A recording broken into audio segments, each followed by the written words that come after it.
এজন্য সংক্ষিপ্তভাবে আমরা আলোচনার দিকে এগিয়ে যাব ইনশাআল্লাহ। প্রথমে আসি আমরা সাজসজ্জার বিষয়। সাজসজ্জা বলতে কি বোঝানো হয়? সাজসজ্জা আরবিতে বলা হয় জিনা, এর আরবি হলো জিনা। জিনা হলো হিয়া ইসমুন জামিউন লিকুল্লি শাইইন ইউতাজায়্যানু বিহি মিন মালবুসিন আও গায়রিহি মিনাল আশিয়াইল মুবাহা।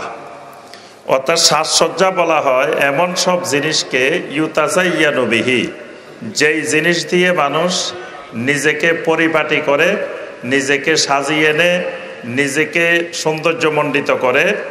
মিন মালবুসিন আও গায়রিহি, সেটা লেবাস দিয়ে হয়, পোশাক দিয়ে হয়, পোশাক ছাড়াও আরও বিভিন্ন জিনিস দিয়েও হয়।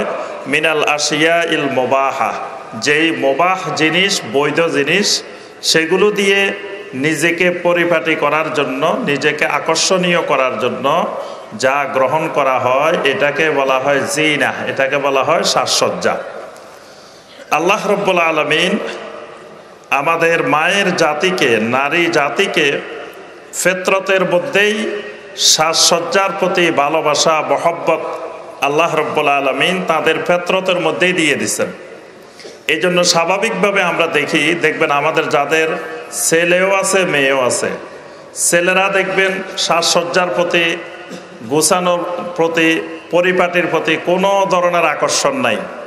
কিন্তু মেয়েরা ছোটবেলা থেকেই দেখবেন সবসময় পরিপাটি থাকা পছন্দ করে, ঘরটা সাজানো গোছানো পছন্দ করে, তারপরে নিজের চুলটা পরিপাটি রাখা, তারপরে নিজের পোশাক আশাক সব ক্ষেত্রে সাজসজ্জা গ্রহণ করা, নিজেকে সৌন্দর্যমণ্ডিত করা, রূপচর্চা করা, এগুলো নারীদের ফিতরত। আল্লাহ রাব্বুল আলামিন তাদেরকে এই ফিতরত দিয়েই সৃষ্টি করেছেন। এই জন্য আল্লাহ রাব্বুল আলামিনের জমিনটাকে সাজানো গোছানোর ক্ষেত্রে, পরিপাটি করে রাখার ক্ষেত্রে নারীদের অবদানেই পুরুষের চাইতে বেশি। এই জন্য দেখবেন আমাদের বাড়ি ঘরে আমাদের সোফার রুমটা, আমাদের ডাইনিং রুমটা, তারপরে যতগুলা রুম আছে ঘরের মধ্যে, দেখবেন যে এগুলো সাজানো গোছানো সৌন্দর্যমণ্ডিত করার পিছনে আমাদের মায়েদের, নারীদেরই অবদান বেশি।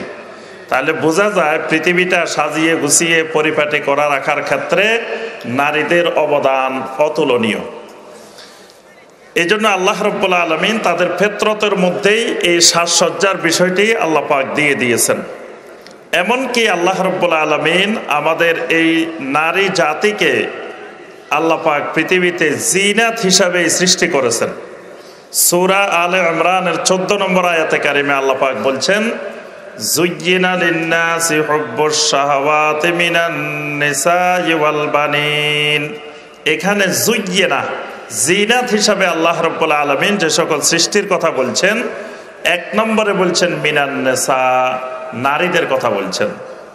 এই জন্য আল্লাহ পাক তাদেরকে এমন এক জিনাত বানিয়েছেন, এই জিনাতকে যদি সঠিকভাবে পরিচর্যা করা না হয় তাহলে এই জিনাতটা তাদের জন্য ফিতনার কারণ হয়ে দাঁড়ায়।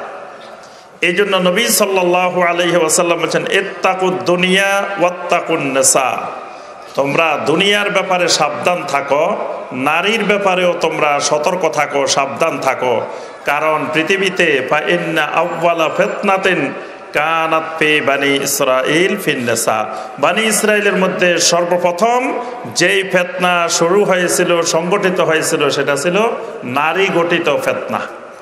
এই জন্য এই সাজসজ্জার বিষয়ে যদি সঠিক গাইডলাইন না থাকে তাহলে নারীর সৌন্দর্য, নারীর পরিপাটি রূপচর্চাটা মানুষের জন্য বড় ধরনের ফিতনার কারণ হয়ে যাবে।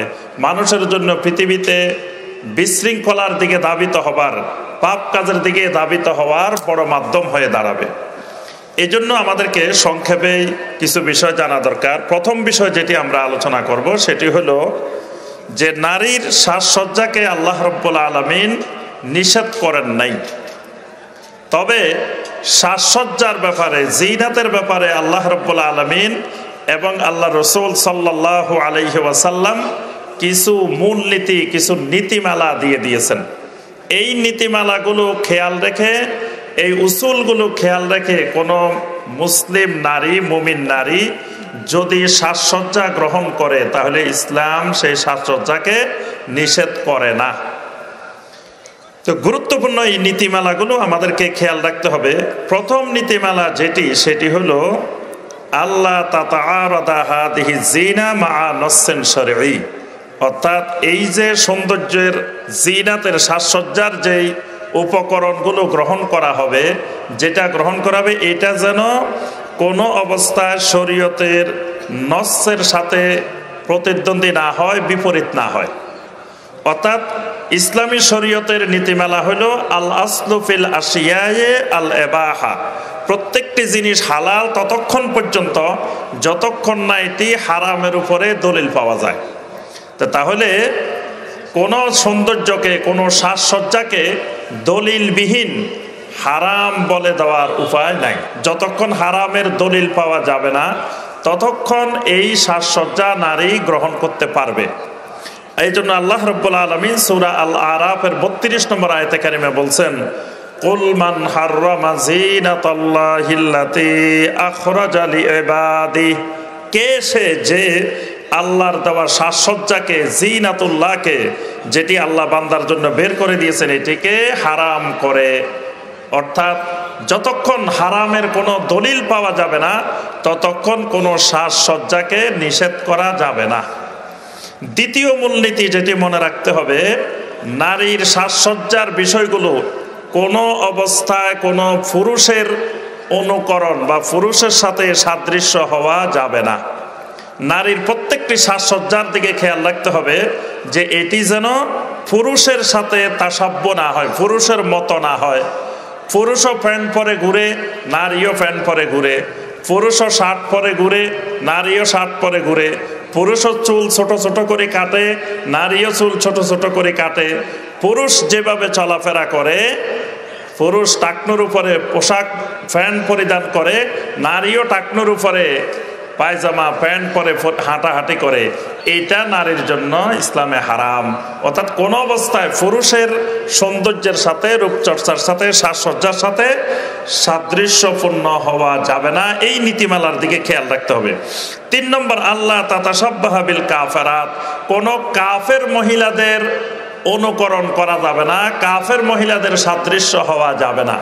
অমুসলিম মহিলারা যেই জাতীয় পোশাক পরিধান করে বা যেই পোশাককে তারা পছন্দ করে, এইরকম পোশাক একজন মুসলিম নারী তাদের সাথে সাদৃশ্য রাখা যাবে না। আজকে দেখা যায় আমাদের মা বোনেরা বিভিন্ন চ্যানেল দেখে, বিজাতীয় বিভিন্ন চ্যানেল দেখে দেখে ওই চ্যানেলের মধ্যে যেই জামাটা দেখে, সেখানে সেই গহনাগুলো দেখে, সেখানে যেই পোশাক আশাকগুলো দেখে, সেইগুলো দিয়ে নিজেকে সাজানোর চেষ্টা করে। এই জন্য সেখানে যদি আপনার কোনো গরুর জামা দেখে, ছাগলের জামা দেখে, পাখির জামা দেখে, এরকম জামা দেখলে আমাদের মা বোনেরও এগুলো কেনার জন্য পাগল হয়ে যায়। আর বাজারে এইগুলোর চাহিদার সাথে সাথে দেখবেন পাখির জামা পাওয়া যায়, গরুর জামা পাওয়া যায়, ছাগলের জামা পাওয়া যায়, বিভিন্ন প্রাণীর জামা বাজারে মার্কেটে চলে আসে। এমনকি সেগুলো পাওয়ার জন্য অনেক মায়েরা, অনেক মেয়েরা আত্মহত্যা পর্যন্ত করেছে। বাংলাদেশের ইতিহাসে এইরকম ঘটনাও ঘটেছে। এই বিজাতীয় সংস্কৃতিতে প্রভাবিত হয়ে অমুসলিমদের পোশাকের সাদৃশ্য পোশাক কোনো মুসলিম নারী গ্রহণ করতে পারবে না। 4 নম্বরে যেটি খেয়াল রাখতে হবে সেটি হলো আল্লাহ তাতাযায়্যানা বিমা ফীহি দরার, যেই জিনিসের মধ্যে ক্ষতিকর কোনো জিনিস আছে, এরকম ক্ষতিকর জিনিস দিয়ে কোনো সাজসজ্জা গ্রহণ করা যাবে না। কারণ নবী সাল্লাল্লাহু আলাইহি ওয়াসাল্লাম বলেছেন, লা দরারা ওয়ালা ইদরারা, কোনো ইসলাম এমন এক জীবন ব্যবস্থার নাম যেখানে কারো ক্ষতিও করা যাবে না, নিজেও ক্ষতিগ্রস্ত হওয়া যাবে না। তাহলে যেই সাজসজ্জা গ্রহণ করলে ক্ষতিকর প্রভাব আছে, যেটার মধ্যে ক্ষতিকর জিনিস মিশ্রিত আছে, এইরকম সাজসজ্জা গ্রহণ করা কোনো মুসলিম নারীর জন্য বৈধ নয়। এরপরে সাজসজ্জার ক্ষেত্রে খেয়াল রাখতে হবে এমন সাজসজ্জা যেন না হয় যেটি নারীর শালীনতা নষ্ট করে, যেটি নারীর পর্দা নষ্ট করে, যেটি নারীর শরঈ হুকুম হাকাম পালনে বাধা সৃষ্টি করে। এইরকম কোনো সাজসজ্জা নারীর জন্য গ্রহণ করা বৈধ নয়। এগুলো হলো সাজসজ্জা গ্রহণের নীতিমালা। এবার আসি সাজসজ্জা গ্রহণ করা যাবে, যেটা আমরা বললাম এই নীতিমালার আলোকে। কিন্তু কার সামনে কতটুকু গ্রহণ করা যাবে বা প্রদর্শনী করা যাবে, এই সাজসজ্জার প্রদর্শনীর ব্যাপারে ইসলামের গুরুত্বপূর্ণ নীতিমালা আছে। এক ধরনের সাজসজ্জা প্রদর্শনী হবে আমামা জাওজ, স্বামীর সামনে সাজসজ্জা প্রদর্শন করা। এটি একজন নারীর জন্য ইবাদত। এটা খুবই গুরুত্বপূর্ণ একটি ভালো কাজ, যে তিনি সর্বপ্রকারের সাজসজ্জা গ্রহণ করে স্বামীকে প্রদর্শন করবে, স্বামীকে দেখাবে। এটি ইসলামী শরীয়তে বৈধ। এমনকি নবী সাল্লাল্লাহু আলাইহি ওয়াসাল্লাম ওই নারীদের প্রশংসা করেছেন যেই নারীরা সাজসজ্জা গ্রহণ করে তার স্বামীকে প্রদর্শন করে। সুনান ইবনে মাজার 1857 নম্বর হাদিস। আল্লাহ রসুল সাল্লাল্লাহু আলাইহি ওয়াসাল্লাম বলেন, মা ইস্তাফাদাল মুমিনু বাদা তাকওয়াল্লাহ খায়রান লাহু মিন যাওজাতিন সালিহা। আল্লাহর তাকওয়ার পরে একজন মুমিন, তার জন্য সবচাইতে কল্যাণকর আল্লাহর পক্ষ থেকে যে ফায়দা পায় সেটা হলো মিন যাওজাতিন সালেহা, একজন নেককার সালেহা স্ত্রী তার জন্য আল্লাহর পক্ষ থেকে বড় কল্যাণকর জিনিস। তো সালেহা স্ত্রী কারা? ইন আমারাহা আতাআতহু, স্বামী কোনো নির্দেশ দিলে সেটার আনুগত্য করে, সেটা মানে। ওয়া ইন নাজারা ইলাইহা সাররাতহু, ওই নারীর দিকে যখন তাকায় তখন তার মনটা প্রফুল্ল হয়ে যায়। নবী সাল্লাল্লাহু আলাইহি ওয়াসাল্লাম জাওজায়ে সালেহার গুণাবলী বর্ণনা করেছেন, ওয়া ইন নাজারা ইলাইহা সাররাতহু, যখন তার দিকে তাকায় দৃষ্টিতে তখন তার মনটা আনন্দিত হয়ে যায়। এই সাররাতহুর ব্যাখ্যায় মুহাদ্দিসিনে কেরাম বলেন, লিহুসনিহা যাহিরান, বাহ্যিক সৌন্দর্য প্রদর্শন করে যাতে স্বামীর মন আনন্দিত হয়। আও লিহুসনে আখলাকিহা বাতিনান, তার আভ্যন্তরীণ সুন্দর চরিত্র আখলাক দেখে স্বামী আনন্দিত হয়ে যায়।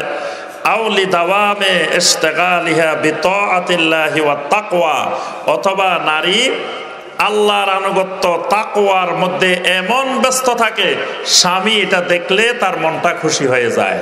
তো এই নারীকে নবী সাল্লাল্লাহু আলাইহি ওয়াসাল্লাম বলছেন এরা হলো জাওজাতুন সালেহা, নেককার স্ত্রী, দিনদার স্ত্রী বলতে এদেরকে বোঝায়। তাহলে এই হাদিসে নবী সাল্লাল্লাহু আলাইহি ওয়াসাল্লাম স্বামীর সামনে সকল প্রকার জিনাতকে এখানে উৎসাহিত করেছেন। এই জন্য এটা খুবই গুরুত্বপূর্ণ আমল, সর্বপ্রকার সাজসজ্জা গ্রহণ করে স্বামীকে প্রদর্শন করবে। আরেকটা হলো আয-যিনাতু আমামাল মাহারিম, মাহরামের সামনে তার জিনাত সাজসজ্জা প্রদর্শন করা। আল্লাহ পাক সূরা আন-নূরের 31 নম্বর আয়াতে বলেছেন, ওয়ালা ইউবদিনা যিনাতাহুন্না ইল্লা লিবুউলাতিহিন্না আও আবাইহিন্না। এখানে আল্লাহ পাক মাহরামদের বর্ণনা দিয়েছেন, অর্থাৎ মাহরামদের সামনে সাজসজ্জা সাময়িক কিছু প্রদর্শন করা যাবে, কিছু প্রদর্শন করা যাবে না। অর্থাৎ সব কিছু একবারে সকল গহনা, সকল ধরনের সৌন্দর্য মাহরামের সামনে প্রকাশ করা যাবে না।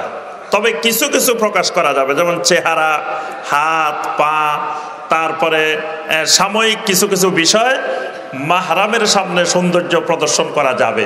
কিন্তু একেবারে আপনার সব সৌন্দর্য, সব জিনাত মাহরামের সামনেও প্রকাশ করা যাবে না।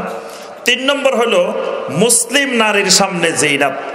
মুসলিম নারীর সামনেও একজন নারী আরেকজন নারীর আওরাতের দিকে তাকানো, এটা নবী সাল্লাল্লাহু আলাইহি ওয়াসাল্লাম নিষেধ করেছেন, যে কোনো নারীও যেন অন্য নারীর আওরাতের দিকে না তাকায়।